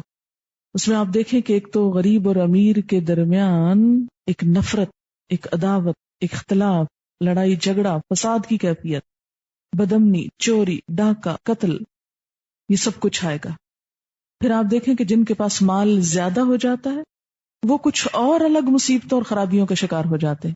ایک تو دونوں طرف، یعنی غریبوں کے اندر ایک ری ایکشن پیدا ہوگا، وہ امیروں کو نشانہ بنائیں گے اپنا. دوسرا، جن لوگوں کے پاس مال جمع ہو جائے گا زیادہ، آپ دیکھیں کہ بہت سے لوگ نہایت شریف اچھے لوگ ہوتے ہیں، لیکن عموماً آپ نے اپنے خاندانوں میں یا ماحول میں ایسی مثالیں دیکھی ہوں گی کہ جو ہی مال زیادہ آنے لگ گیا خرابیاں بھی زیادہ ہونے لگ گئی. ساتھ ہی بہت سی حرام چیزیں بھی چلی آئیں، بلکہ حرام چیزوں کی کثرت ہوتی ہی مال کی کثرت کی وجہ سے ہے. شراب بھی وہی افورڈ کر سکتا ہے جس کے جیب میں پیسہ ہو اور ایکسیسو منی ہو. اور پھر خصوصاً معاف کیجئے، جب پیسہ بھی حلال کا ہو تو اس سے شراب خریدنا مشکل ہے اور خریدنے کو دل بھی نہیں چاہے گا. لیکن جب وہ سود کا پیسہ ہو مثلا، حرام پیسہ حرام ہی جگہ پر لگانے کے قابل ہوتا ہے، ناپاک چیز سے کبھی پاکی نہیں پھوٹ سکتی، خیر اور بھلائی نہیں عام ہوتی، وہ بے برکتی اور غلط چیزوں میں ہی استعمال ہوتا ہے. لہذا جب حرام کا مال آتا ہے وہ حرام جگہوں پہ لگتا ہے، جس سے بے چینی بڑھتی ہے، بے اطمینانی عام ہوتی ہے، آپس میں نفرتیں اور عداوتیں بڑھتی ہیں. اب دیکھیں کہ مثلاً ایک خاندان تھا جو ایک معتدل حد تک کما رہا تھا، زکوٰۃ دے رہا تھا، صدقہ خیرات دے رہا تھا، آپس میں خاندان کے اندر محبت اور پیار تھا. جو ہی ان میں سے کسی ایک نے ایسا کوئی کام حرام کا شروع کیا، مال زیادہ آیا، بہن بھائیوں سے کٹ گیا، حرام کی کثرت ہو گئی، حرام چیزوں میں انوالو ہو گیا، پھر آپ دیکھیں کہ شراب کے ساتھ دوسری عورت بھی آ گئی. جب پیسہ کم ہوتا ہے تو عموماً دوسری طرف نگاہ کم اٹھتی ہے، اور عموماً کیا ہوتا ہے پھر حرام حلال کی تمیز بعض اوقات اٹھنے. یہ میں یہ نہیں کہہ رہی کہ نعوذ باللہ سب ایسا کرتے، یعنی ان چیزوں کا احتمال حلال کے دائرے میں نہ ہونے کے برابر یا کم سے کم ہوتا ہے. یہ چیزیں یعنی ایک حرام بہت سے حرام اور غلط کاموں کو جنم دینے کا سبب بنتا ہے. تو جتنا مال بڑھتا جاتا ہے تو ہوس بڑھتی جاتی، اتنا ہو گیا اب اتنا اور ہو جائے، اتنا اور ہو جائے، ساری توجہ صرف اس کے اکٹھا کرنے پر، وہی پاگل پن ہو جاتا ہے. باولا شخص جسے اپنی کیئر بھول جاتا ہے، بال بچوں کی بھول جاتا ہے. اسی طرح حرام کے ذرائع سے بہت مال اکٹھا کرنے والے خود اپنی ذات کی، اپنی بیوی، اپنے بچوں، اپنے خاندان، ان تمام سے غافل ہو جاتے ہیں. وہ سمجھتے ہم نے مال دے دیا، پیسہ دے دیا، اب یہ محبت کے بھی بدل ہو گیا اور باقی سب چیزیں بھی اسی سے پوری ہو جائیں گی. تو وہ جو انسان کو انسان سے محبت اور ہمدردی اور شفقت ملتی ہے، اس کی جگہ مال سے پوری کرنے کی کوشش کی، جو بالکل ہی الٹ ہو گیا سب کچھ. پھر آپ دیکھیں کہ حرام کے مال سے جو صدقہ دیا وہ قبول نہیں، اگر وراثت میں چھوڑا تو جہنم کا توشہ لے کے مرا انسان. تو حلال کا اثر نسلوں تک جاتا ہے، اسی طرح حرام کا اثر بھی نسلوں تک جاتا ہے، نسلیں متاثر ہونے لگتی ہیں اس سے. تو بات میں یہ کر رہی تھی کہ جب مال ایک جگہ جمع ہو جاتا ہے تو اس سے خرابی ہونے لگتی ہے بہت سی. پھر آپ یہ بھی دیکھیے ساتھ کہ مثلاً آپ کھانا کھاتے ہی چلے جائیں اور جو ویسٹ ہے اس کا وہ جسم سے باہر نہ آئے تو کیا ہوگا؟ کوئی ایسا مریض کہ جو صرف کھائے اور اس کا سسٹم کام نہ کرے کہ جس سے اس کے ویسٹ مادے باہر جا سکیں، ایسے شخص کی تکلیف اور مصیبت کا آپ اندازہ کر سکتے ہیں. بالکل اسی طرح اگر ایک شخص صرف مال حاصل کر رہا ہے اور اسے خرچ نہیں کر رہا، دوسرے کی ضرورت پہ نہیں دے رہا، نکال نہیں رہا، تو اسی وجہ سے ہم دیکھتے ہیں کہ جو نبی صلی اللہ علیہ وسلم کو معراج کے موقع پہ دکھائے گئے کہ سود خاروں کے پیٹ بہت بڑے بڑے، کیونکہ وہ صرف مال ڈال رہے ہیں، کھینچ رہے ہیں، روپے سے روپیہ بڑھا رہے ہیں اور آگے نہیں دے رہے. اور اس کو کھانے کے لیے پھر کون آئے؟ سانپ ڈالے گئے. اس کے برعکس جو شخص مال کو حلال طریقے سے کمائے، اپنی ذات پر بھی خرچ کرے، دوسروں پر بھی خرچ کرے، اور فرض کے علاوہ، صدقات کے علاوہ مقروض کو قرض بھی دے، اور اگر مقروض قرض واپس نہ کر سکے تو اس کو صدقہ کر دے، اس کا کیا اجر ہے، کیا جزا ہے. حضرت ابو قتادہ فرماتے ہیں کہ جس شخص کو یہ بات محبوب ہو کہ اللہ تعالیٰ اسے قیامت کے دن کی سختیوں سے نجات دے، اسے چاہیے کہ تنگ دست کو مہلت دے یا اسے معاف کر دے. صحیح مسلم کی روایت. آپ صلی اللہ علیہ وسلم نے فرمایا کہ جس شخص کے ذمے کسی کا قرض ہو اور مقروض ادائیگی میں تاخیر کرے تو قرض خواہ کے لیے ہر دن کے عوض صدقہ ہے. آپ صلی اللہ علیہ وسلم نے فرمایا جو شخص کسی تنگ دست کو مہلت دے یا معاف کر دے، قیامت کے دن اللہ اسے اپنے سائے میں جگہ دے گا. صحیح مسلم کی روایت. اور اسی طرح اگر مقروض جو ہے تنگ دست ہو یا قرض خواہ زیادہ ہو تو اسلامی عدالت قرض خواہ یا قرض خواہوں سے مہلت دلوائے یا قرض کا کچھ حصہ معاف کرائے گی.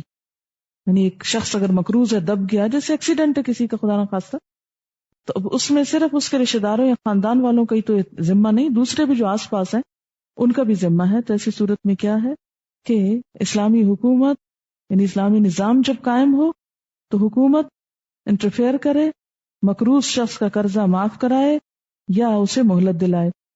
یہ اس صورت میں جب کوئی دیوالیہ ہو جائے. حضرت ابو سعید کہتے ہیں کہ نبی صلی اللہ علیہ وسلم کے زمانے میں ایک شخص کو پھل کی خرید و فروخت میں نقصان ہوا اور اس کا قرضہ بہت بڑھ گیا. آپ نے لوگوں سے فرمایا اس پر صدقہ کرو. لوگوں نے صدقہ کیا، پھر بھی اتنی رقم نہ ہو سکی جو قرضہ پورا کر سکے. آپ صلی اللہ علیہ وسلم نے قرض خواہوں سے فرمایا جو کچھ تمہیں ملتا ہے لے لو اور تمہارے لیے یہی کچھ ہے، یعنی اور نہیں دے سکتا یہ. یعنی حکومت جبرن بھی معاف کروا سکتی ہے اگر ایک شخص بالکل ہی پس کر رہ جائے اپنے قرضوں میں. حضرت عبداللہ بن کعب کہتے ہیں کہ میرے باپ کعب بن مالک نے عبداللہ بن ابی حضرت سے مسجد نبوی میں اپنے قرض کا تقاضا کیا. دونوں چلانے لگے. انسان تھے نا. آپ صلی اللہ علیہ وسلم اپنے حجرے میں تھے. ان دونوں کی آوازیں سنی تو آپ حجرے کا پردہ اٹھا کر برآمد ہوئے. کعب کو پکارا. کعب نے عرض کی حاضر یا رسول اللہ صلی اللہ علیہ وسلم. آپ نے اشارے سے فرمایا آدھا قرض چھوڑ دو. کعب کہنے لگے یا رسول اللہ صلی اللہ علیہ وسلم میں نے چھوڑ دیا.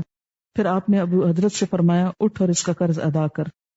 یعنی آپ نے کچھ معاف کرا دیا اور کچھ ادا کرنے کو کہا. پھر اسی طرح اگر کوئی قرض خواہ مقروض کے ہاں اپنی چیز بے جنسی ہی پالے تو وہ اس کی ہوگی. یعنی پیسے کی بجائے اگر کوئی دوسری چیز اس کے عوض مل رہی ہو تو وہ بھی دی جا سکتی ہے. یعنی جسے آپ کہتے ہیں نا قرض کرنا. لیکن کچھ چیزیں قرض کرنے سے منع کیا گیا ہے. مثلا رہنے کا مکان جس میں وہ شخص واقعی خود رہ رہا ہو اس کو نکال کے اس کا مکان قرض نہیں کیا جائے گا. اس کے اور اس کے اہل خانہ کے پہننے کے کپڑے. تاجر ہے تو اس کے کچھ تجارت کا سامان، اور اگر صنعت حرفت میں ہے تو اس کے کچھ اوزار، اور گھر والوں کے کھانے پینے کا سامان. یہ بھی کیوں؟ اس لیے کہ آخری حد پر بھی جا کر انسانی ہمدردی کو نہ بھولو. کسی کو ننگا نہ کرو، اس کو بھوکا نہ چھوڑو، اس پہ ظلم نہ ڈھاؤ. مسلمان کا بھائی ہے. پھر فرمایا واتقوا یوما، ڈرو اس دن سے. کس دن سے؟ قیامت کے دن سے. کیا ہوگا اس دن؟ ترجعون فیہ الی اللہ، تم لوٹائے جاؤ گے اس دن اللہ کی طرف. یعنی یہ سود وہی چھوڑ سکتا ہے جس کو آخرت کی طرف واپسی کا اندیشہ ہو، جس کے دل میں آخرت کا خوف ہو، فکر ہو. کب تک دنیا میں یہ عیش و عشرت کرتے رہو گے؟ کب تک تمہیں یہ سب کچھ حاصل رہے گا؟ اس دن کا بھی سوچو. ترجعون فیہ الی اللہ، جس میں تم اللہ کی طرف لوٹائے جاؤ گے. ثم توفی کل نفس، پھر پورا پورا دیا جائے گا ہر شخص کو. کیا؟ ما کسبت، جو اس نے کمائی کی. وہم لا یظلمون، اور وہ ظلم نہ کیے جائیں گے. یعنی کسی انسان پر کچھ بھی ظلم نہ ہوگا. آیت بھی بہت سی روایات کے مطابق قرآن پاک کی آخری آیت ہے جو آپ کی وفات سے چند روز پہلے اتری. ایک اور آیت کو بھی کہا جاتا ہے لیکن اس کے بارے میں بھی. اس سے کیا پتہ چلتا ہے کہ آخری نصیحت جو لوگوں کو کی گئی وہ کیا ہے کہ لوگوں اپنی آگے کی فکر کرو، آخرت کا سوچو. آپ دیکھیں کہ کبھی انسان واقعی اپنے مرنے پہ غور کرے تو صحیح معنوں میں انسان کو اپنے گناہ یاد آ سکتے ہیں، اعتراف کرتا ہے انسان اور توبہ بھی کر سکتا ہے. رات میرے ساتھ ایسی ایکسپیرینس میں رات گہری نیند سو رہی تھی کہ یکایک میری آنکھ کھل گئی، مکمل خاموشی تھی ہر طرف، اور اتنی شدید احساس ہوا کہ ایک رات ایسی ہوگی جب میں قبر کے اندر ہوں گی، کئی من مٹی کے نیچے، اور بالکل یوں لگا کہ جیسے وہیں پر ہی ہوں. ہم سب کا یہی حال ہونے والا ہے نا. کبھی تھوڑی دیر رک کے سوچا تو کریں کہ یہ نرم گرم بستر اور یہ ٹھنڈے کمرے اور یہ سب کچھ سدا ایسے نہیں رہے گا.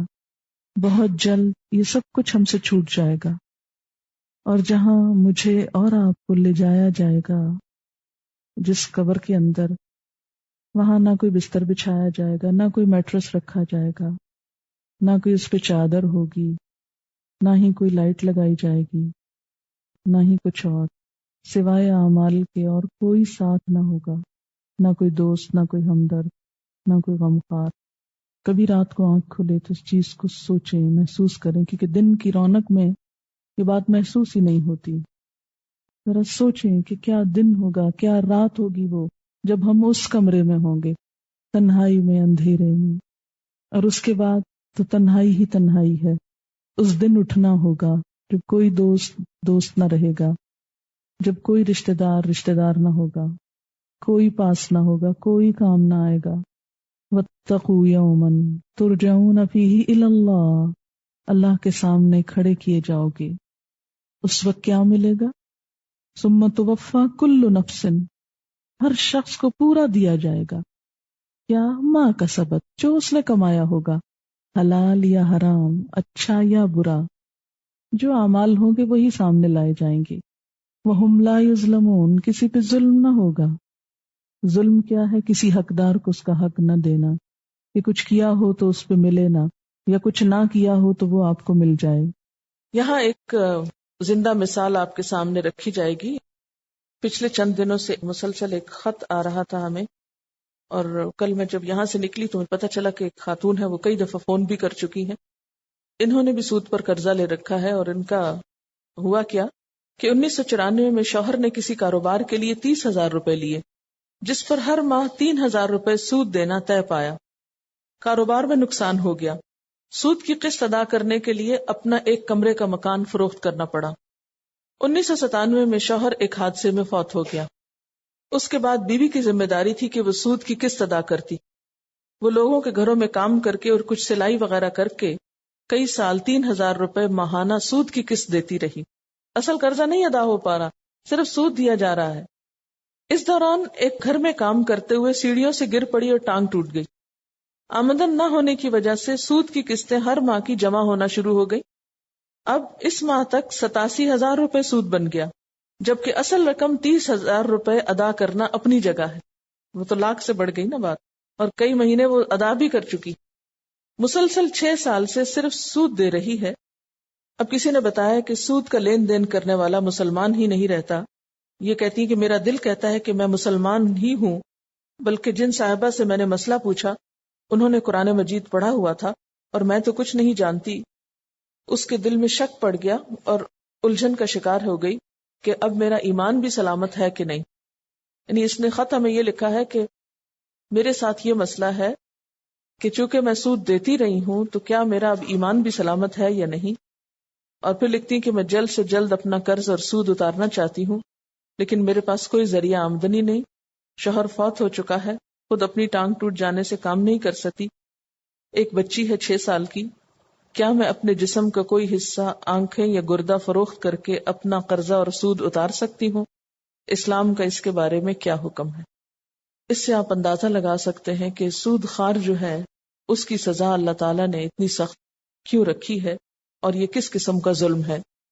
پھر اسی طرح سود پر مبنی فائنینسنگ جو ہوتی ہے اس میں مال کی ایسی تقسیم ہوتی ہے جو برابر نہیں ہوتی۔ اس میں امیر یعنی قرض دینے والا جو ہے وہ امیر ہوتا چلا جاتا ہے اور لینے والا غریب ہوتا چلا جاتا ہے۔ افراد اور اقوام دونوں کے قرضے بڑھتے چلے جاتے ہیں، یعنی سود پر لیا ہوا قرض عام طور پر ادا نہیں ہو پاتا بلکہ اس میں اضافہ ہوتا چلا جاتا ہے، کیونکہ وہ اپنے لیے ہوئے قرضے پر سود کی رقم ہی دیتے چلے جاتے ہیں اور ساتھ ساتھ مزید نئے قرض لیتے ہیں تاکہ وہ اپنے موجود طرز زندگی کو برقرار رکھ سکیں یا اپنا سٹینڈرڈ بڑھا سکیں۔ حالانکہ حقیقت یہ ہے کہ شریعت نے قرض لینے کی اجازت صرف اس وقت دی ہے جب ایسی سخت ضرورت ہو جس کے بغیر کام چلانا ناممکن ہو۔ اسلام میں اسی لیے اپنے ذرائع سے زیادہ بڑھ کر خرچ کرنا بھی ناپسندیدہ قرار پایا، اور اپنے موجودہ مال کو بڑھانے کی غرض سے قرضہ لینے کو بھی ناپسندیدہ قرار دیا گیا۔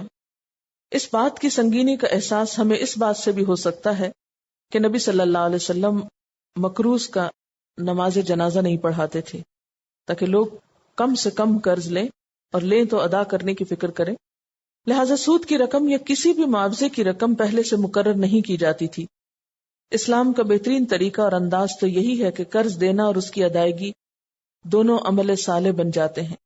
ایک مومن دوسرے کی ضرورت کے وقت کام آتا ہے اور دوسرا اپنا قرض واپس کرتے وقت اگلے کا احسان نہیں بھولتا کہ یہ میرے مشکل وقت میں کام آیا تھا۔ اسی طرح قرضے اپنی آمدنی بڑھانے کا ذریعہ نہیں ہوتے بلکہ آخرت میں اجر و ثواب کا باعث بھی بن جاتے ہیں۔ سود کے ذریعے امیر ملک بہت کمائی کرتے ہیں کیونکہ جن غریب ممالک کو وہ قرض دیتے ہیں وہ مزید اور قرض لے کر سود کی رقم اور کل قرض لی ہوئی رقم کو واپس لوٹانے کی کوشش میں مستقل طور پہ لگ جاتے ہیں۔ اس طرح پیسہ بجائے اس کے کہ میڈیم آف ایکسچینج بنے، بذات خود ایک اسباب تجارت یا کموڈٹی بن جاتا ہے۔ اس کا نتیجہ یہ ہوتا ہے کہ غریب ممالک اپنے پروفٹس کو اپنے فائدے کے لیے استعمال نہیں کر پاتے اور اپنی حالت کو بہتر نہیں کر سکتے. وہ پیسہ جو ملک اپنی تعلیم، صحت، غربت مٹانے کے لیے خرچ کر سکتا ہے وہ بڑی بڑی سود کی رقمیں ادا کرنے میں لگ جاتا ہے. اس طرح غریب ممالک ایک وشس سائیکل میں پھنسے رہتے ہیں اور پرماننٹ طور پر غریب ہو جاتے ہیں. پاکستان کی مثال ہمارے سامنے ہے. پاکستان اپنے ٹیکس ریونیو، جو پبلک کا پیسہ ہوتا ہے، جو پبلک محنت سے کما کر گورنمنٹ کو دیتی ہے، تو اس میں 378 بلین قرضے ادا کرنے میں خرچ کرتا ہے. یعنی ہم لوگ جو ٹیکس دیتے ہیں اس ٹیکس میں سے 378 بلین روپے کہاں چلے جاتے ہیں؟ صرف سود ادا کرنے میں. جو بھی محنت کرتے ہیں اس سے جو بھی آمدنی ہوتی ہے اس میں سے جو ٹیکس دیا جاتا ہے، تو گورنمنٹ کی آمدنی کا ایک بڑا حصہ کس کے پاس چلا جاتا ہے؟ قرضہ دینے والے ممالک کے پاس چلا جاتا ہے. دیکھا جائے تو یہ ٹیکس ریونیو کا 3/4 حصہ ہے، 3/4 حصہ ہے پورے ٹیکس کا جو سود ادا کرنے میں دے دیا جاتا ہے. اب باقی کیا بچا کہ جس سے ہم ہسپتال بنائیں گے یا سڑکیں بنائیں گے. اسی لیے لوگ کیا کہتے ہیں، ٹیکس دینے کا کیا فائدہ، ہم ٹیکس دیتے بھی ہیں تو بنتا کچھ نہیں، لہذا ٹیکس چراؤ. پھر کوئی ٹیکس بھی دینے پہ راضی نہیں ہوتا کیونکہ عوام کو اس کا فائدہ نہیں پہنچ رہا، بلکہ وہ سب کا سب دوسروں کے پاس جا رہا ہے.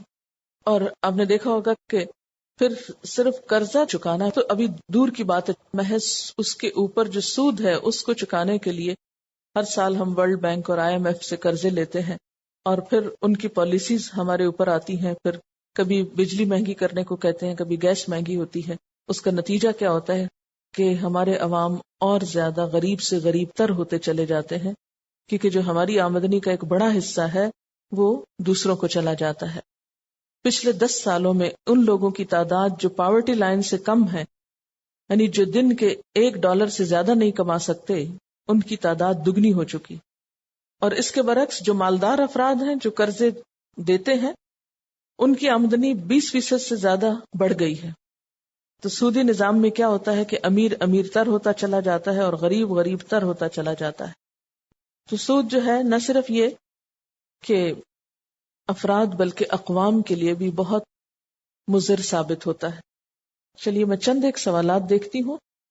عام طور پر لوگ یہ سوال کرتے ہیں کہ جن لوگوں کا کوئی کمانے والا نہ ہو، مثلاً بیوہ خاتون ہیں یا یتیم بچے ہیں جن کو کوئی لک آفٹر نہیں کرتا، تو ایسے لوگ اگر اپنا پیسہ فکس کرا دیں اور اس پر آمدنی استعمال کریں تو ان کا حکم کیا ہے؟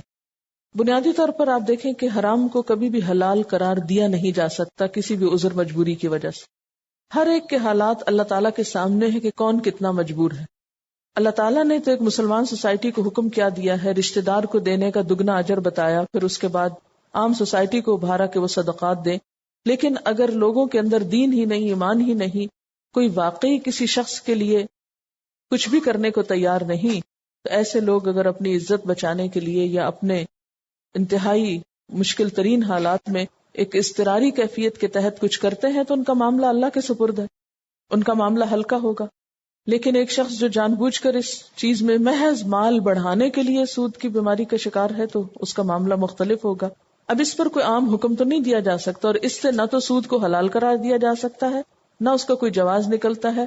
زیادہ سے زیادہ جو بات کہی جا سکتی ہے فَمَنِ اسْتُرَّ غَيْرَ بَاغٍ وَلَا عَادٍ فَلَا إِثْمَ عَلَيْهِ. اب کون مجبور ہے اور کون کس مصیبت میں ہے یہ وہی جانتا ہے، دوسرے نہیں جانتے. بسا اوقات کچھ لوگ فکس بھی کرا لیتے ہیں اور رشتہ داروں سے بھی مال لے لیتے ہیں اور اندر خانے مال بڑھاتے رہتے ہیں، سونا جمع کرتے رہتے ہیں یا اور اس طرح کی چیزیں. اب بظاہر لوگوں کو دکھانے میں اگر وہ بہت مجبور بھی نظر آتے ہیں لیکن اندر نیت کچھ اور ہے، باغی اور عادی کی کیفیت ہے، تو پھر ان کا معاملہ اللہ کے سپرد ہے. لیکن اس میں بھی آپ دیکھیے کہ پھر بھی ایسے طریقے اختیار کرنے کے لیے بحیثیت امت ہم مسلمانوں کو سوچنا چاہیے اور الحمدللہ اس پر بہت کام بھی ہو رہا ہے. اگر کسی سے قرض لیا جائے اور ادا نہ کیا اس کو اور قرض دینے والا مر جائے یا لاپتہ ہو جائے اور اس کے وارثوں کا بھی علم نہ ہو تو قرض لینے والے کو قرض کی رقم کس کو لوٹانی چاہیے؟ پہلی چیز تو یہ کہ اگر دینے والا خود فوت ہو گیا یا لاپتہ ہو گیا تو اس کے وارثوں کو واپس کیا جائے. لیکن اگر اس کے وارث بھی لاپتہ ہے، کچھ پتہ نہیں ہے، کوئی اجنبی شخص ہے، تو ایسی صورت میں پھر اس کی طرف سے صدقہ کر دیا جائے. پھر یہ بہت سے سوال اسی پر ہیں کہ جیسے کوئی عورت بہت مجبور ہے یا بیمار ہے، تو پھر وہی میں ایک دفعہ جو جواب دے چکی ہوں نا کہ فمن استر غیر باغ ولا عاد فلا اثم علیہ، تو ہر شخص یہ دیکھے کہ وہ کتنا مجبور ہے، کتنی اضطراری کیفیت میں ہے اور کتنی مشکل میں ہے، پھر اس کا معاملہ اللہ کے ساتھ ہے. اس کو ایک عام اصول کے طور پر ہم اس کی جواز کا فتویٰ نہیں دے سکتے. تو کہتے ہیں کہ جیسے بعض اوقات ہم کچھ چیزیں خریدتے ہیں اور اس کے ساتھ انعامی اسکیمیں ہوتی ہیں اور پھر وہ کوپن خریدتے ہیں اور پھر وہ انعام نکل آتا ہے، تو وہ پیسہ کیسا ہے؟ بات یہ ہے کہ انعام ہے کس چیز کا؟ یہ انعام ملتا ہے کسی کارکردگی پر. میں پہلے تو لفظ انعام کی بات کرتی ہوں نا کہ انعامی سکینہ جن کو کہتے ہیں. انعام کسی کو کب ملتا ہے؟ جب کوئی محنت کرتا ہے، کوشش کرتا ہے اور اس کو صلے کے طور، مثلا بچے کو اسکول میں انعام ملا، کیوں ملا؟ تو اس مثلا یہ کہ وہ کلاس میں فرسٹ آیا ہے تو اس کو انعام ملنا چاہیے. آپ جا کے اپنی ضرورت کا سودا خرید رہے ہیں، بریڈ خرید رہے ہیں، انڈے خرید رہے ہیں، اس پر آپ کو کس لیے انعام ملے؟ پہلے تو یہ کہ یہ لفظ ہی دھوکے کا ہے، فریب ہے اس لفظ میں، یعنی بے وقوف بنایا جا رہا ہے نا کہ انعام دے رہے ہیں آپ کو. کاہے کا انعام؟ کس کمال کے نتیجے؟ دوسری بات یہ کہ ابھی میں نے ذکر کیا تھا کہ کوئی بھی آمدنی جو بائی چانس ہو، بغیر کسی محنت کے، بغیر کسی کوشش کے، وہ درست نہیں ہے اسلام میں. یعنی یا تو کسی کو اپنے دل کی خوشی سے آپ کو کچھ تحفہ دینا چاہیے، اور وہ بھی کسی موقع کی مناسبت سے نا. اب یہ تو نہیں کہ راہ چلتا ہوا کوئی شخص ہو تو آپ سے کہیں یہ تحفہ لیجیے، یہ تو تحفہ ہے. یعنی تحفہ بھی آخر کسی مناسبت سے ہوتا ہے، کسی خوشی کے موقع پر، کسی شادی، کسی بیاہ، کسی، یعنی کئی وجوہات ہو سکتی ہیں تحفے کی، تو ان میں سے یہ تحفے کا کون سا موقع ہے؟ پھر دوسری بات یہ ہے کہ ایسی یکایک ملنے والی آمدنی بسا اوقات لوگوں کو سرکش بنا دیتی. جو آمدنی آپ محنت سے، کوشش سے، ڈیزرو کرتے ہوئے حاصل کرتے ہیں، اس کا اثر معاشرے پر کچھ اور ہوتا ہے، اور وہ آمدنی جو راتوں رات آپ کو لکھپتی بنا دیتی ہے، اس کے نتیجے میں خرابیاں کچھ اور طرح کی آتی. اس لیے اتفاقی طور پر ملنے والی ایسی آمدنی جو ہے وہ منع ہے. یہ ایک طرح سے جوا بھی بنتا ہے.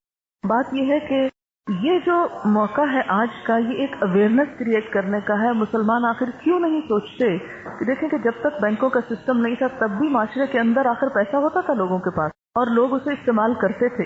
اس کا طریقہ یہ ہوتا تھا کہ اگر کوئی بھی مثلا انڈسٹری لگانی ہے، 5 لوگ 10 لوگ مل جائیں اور اسے استعمال کریں اور اس میں منافع میں شریک ہو، اور اس سے پھر مزید اس کو آگے بڑھائیں تاکہ معاشرے کے اندر خوشحالی پھیلے، نہ کہ صرف چند اداروں کو مضبوط کر دیا جائے اور باقیوں کو جو ہے وہ کنگال کر دیا جائے. جمعے کے دن میں پڑھا کر یہاں سے جب گئی تو ایئرپورٹ پہ جب میں نے بورڈنگ پاس لیا تو اس کے ساتھ انہوں نے 2 کوپن دیے اور کہا کہ یہ بھر کر آپ وہاں ڈال دیں ایک ڈبے میں. میں نے کہا کہ یہ کیا چیز ہے، یہ کیوں بھرنے ہیں؟ تو کہنے لگے کہ اس پر اسکیم شروع کی ہے 1 کلو گولڈ کی. میں نے کہا یہ تو جوا ہے اور یہ حرام ہے، مجھے تو یہ نہیں کرنا. تو کہتے پھر رکھ لوں؟ میں نے کہا آپ رکھ لیجئے، میرے لیے تو اس کو ہاتھ لگانا بھی درست ہے. جہاں کوئی حرام چیز ہو یا کوئی غلط چیز کی آپ کو آفر کر رہا ہو تو وہاں تھوڑی سی جرت ایمانی سے کام لے کر بہت اچھے انداز میں اس کو بھی سمجھا دیا کیجیے. اگر سارے لوگ بورڈنگ پاس لیتے وقت کم از کم اتنا جملہ بول دیتے کہ یہ درست نہیں ہے، تو کیا ایسی کوئی اسکیم چلا سکتی؟ نہیں. ان ساری چیزوں کو ہم نے خود پروموٹ کیا ہے کیونکہ ہم یہ ماننے کو تیار ہی نہیں کہ یہ چیزیں جوئے میں آتی ہیں یا یہ غلط ہیں. بہت سے لوگ یہ حجت کرتے ہیں نا، اچھا اگر سود نہیں تو پھر لائیے کوئی اور چیز، جیسے کھڑے کھڑے کوئی آپ میجک سے ان کو دوسرا نظام ہاتھ میں پکڑا دیں گے. ایک مسلمان کا یہ طرز عمل نہیں ہونا چاہیے. ہمیں ایک حرام چیز کو اور کچھ نہیں کر سکتے تو پہلا کام تو ضرور کریں کہ حرام مان لیں. غلطی کو غلطی ہی نہ ماننا اس سے بڑا جرم ہے. تو پہلی چیز یہ ہے، ان سب باتوں کے بتانے کا مقصد کیا ہے کہ ہم اچھے اور برے کا فرق پہچانیں، اور پھر اس کے بعد دوسری چیز یہ ہے کہ ہم اس سے نجات کے طریقے سوچیں. جب پہلے ہی حلے پہ ہم کہہ دیتے ہیں جی نہیں آج کے دور میں اس سے چھوٹنا ممکن ہی نہیں اور ہماری بہت مشکلیں ہیں، ہم نہیں کر سکتے، اس کا مطلب ہے کہ آپ کو احساس ہی نہیں کہ آپ کتنے غلط کام میں مبتلا ہیں. اور جب احساس ہی نہیں گناہ کا تو پھر توبہ کب ہوگی، اور توبہ نہیں تو معافی کیسے ہو جائے گی. اس لیے ہمیں کم از کم رجوع تو کرنا چاہیے. وآخر دعوانا ان الحمد للہ رب العالمین.